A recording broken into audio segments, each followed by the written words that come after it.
Welcome to the Stop Overdrinking and Start Living podcast, where high-achieving working moms come to learn how to stop overdrinking, reduce overwhelm and anxiety, and show up like the players they were meant to be.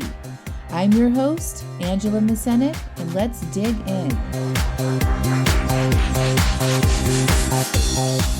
Welcome to episode 21, Money, Emotions, and Overdrinking, Part 1.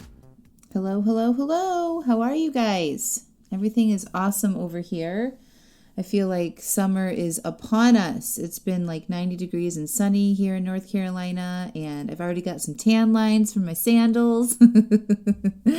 And I'm just loving the warm weather, going outside and walking the dog during the day, and it's just hot. I love the heat. I love sweating in the heat. I love exercising in the heat.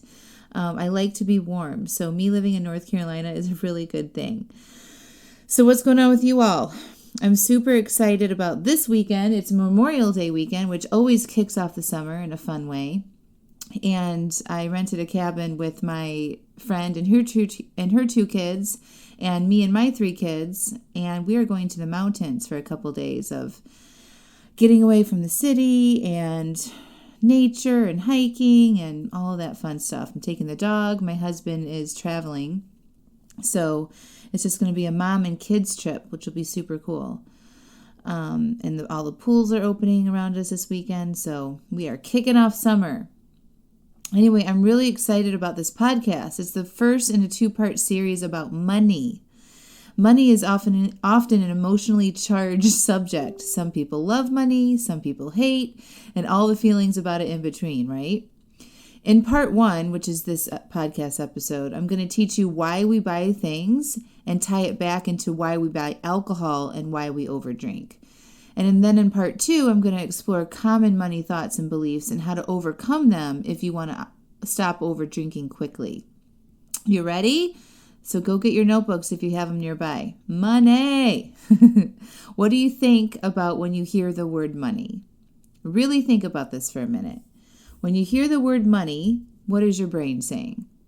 I'll tell you my automatic thoughts that I created when I was writing this podcast. But first of all, the song, Money, Money, Money, Money. You guys know that song? It pops up in my head every time I hear the word money. It was the intro to The Apprentice. Do you guys remember that show? Donald Trump had that business reality TV show. Okay, now don't go hating on me. I'm not saying I like Donald Trump, but I used to watch his show, and every time I think of the word money, that song pops up, all right?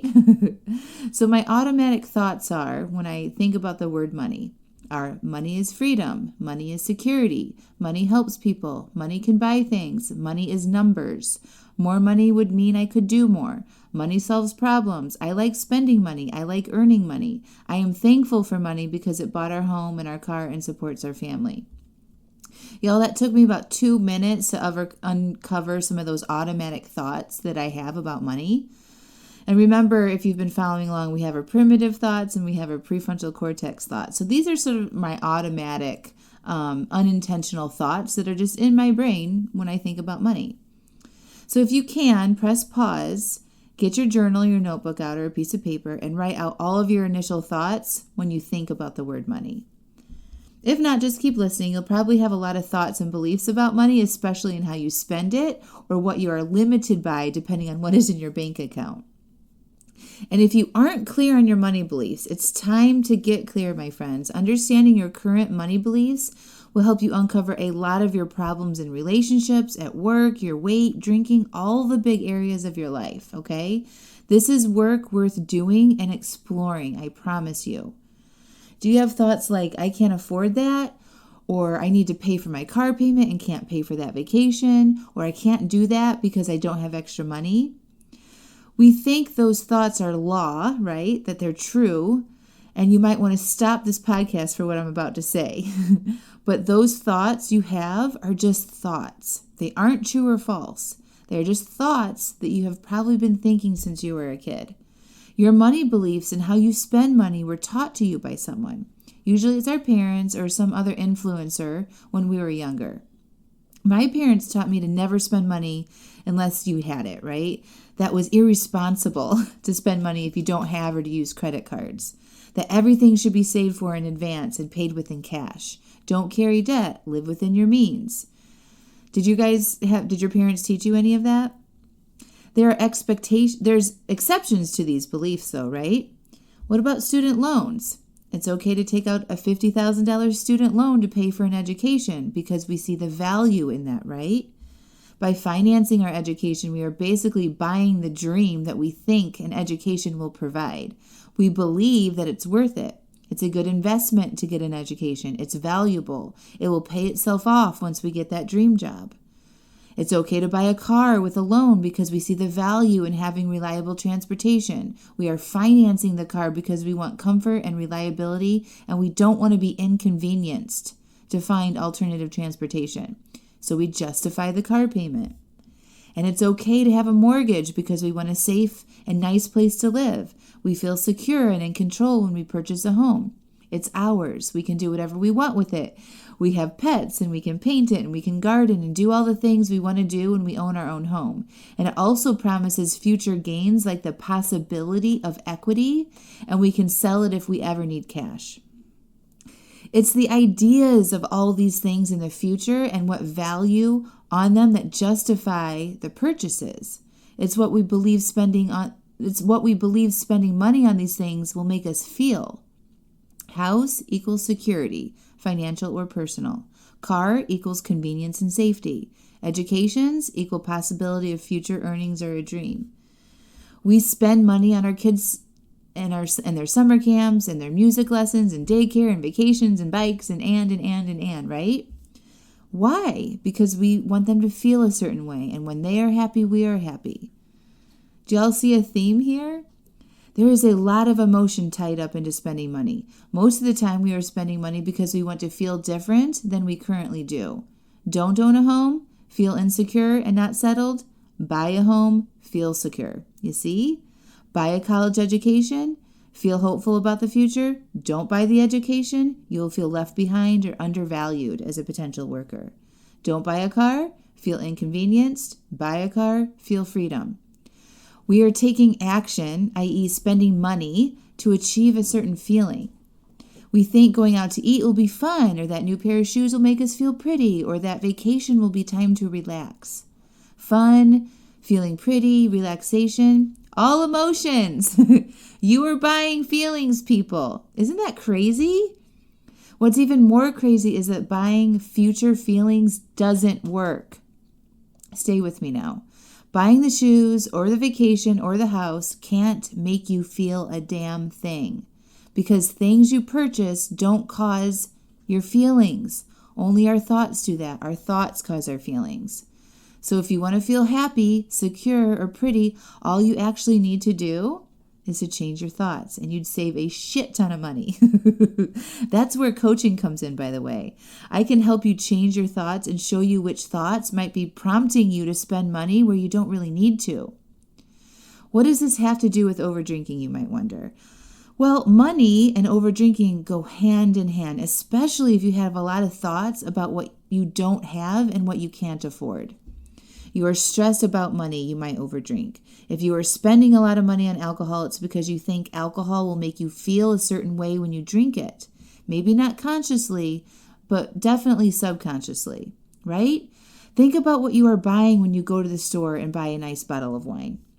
You are buying relaxation. You are buying fun in a bottle. You are buying something to help your anxiety. All emotions. Alcohol is really tricky because we get a physical sensation when we drink it. And because once we are drinking it, we have thoughts like, now I can relax. We feel relaxed. Or, yay, it's Friday, time to unwind. Then we feel uninhibited. All feelings caused by our thoughts, not the wine itself. The wine itself then causes a physical response, which is that numbed feeling, that fuzzy buzz feeling, right? Our brain really likes it. It's a double dose of pleasure. Double the pleasure, double the fun. So now we know what drives us to spend money. Emotions that we aren't currently experiencing, which is the exact same reason why we drink. We are drinking because we hope to experience an emotion that we currently don't have or don't want to experience. So if you uncover your money beliefs and start learning why you buy the things you buy, you can learn a lot about your drinking behaviors. Remember, everything humans do, all the actions we take are driven by emotions. Spending money is an action. Drinking is an action. Yelling at our kids is an action. Quitting jobs, getting married, getting divorced, getting pregnant. It's all emotionally driven. We either don't want to feel what we are feeling, or we want to enhance our current feeling, or we are excited about feeling something in the future. The point to all of this is that we actually have a choice. You don't have to let your emotions dictate your actions. You guys know this, right? Just because we are driven to buy things based on how we think it'll make us feel doesn't mean we have to. Just like we don't have to drink just because we have an urge to drink.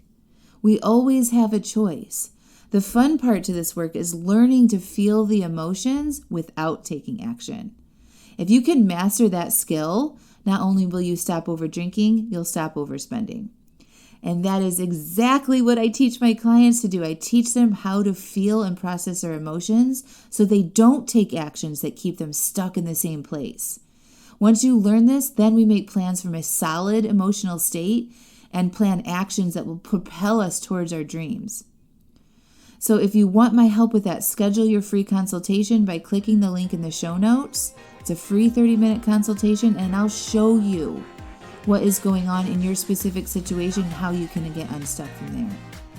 All right, so pay attention. Watch out for part 2 of the Money podcast coming up. I love you guys. Have a beautiful weekend. Bye for now. Oh, and by the way, if you haven't reviewed me on iTunes, please do it now. If you're on your phone, scroll to the bottom of the show, tap on the 5th star, scroll a little bit further, and tap on write a review. And drop me a line if this podcast has helped you in any way, helped your relationships, helped you cut back on how much you're drinking, inspired you. Please leave a comment.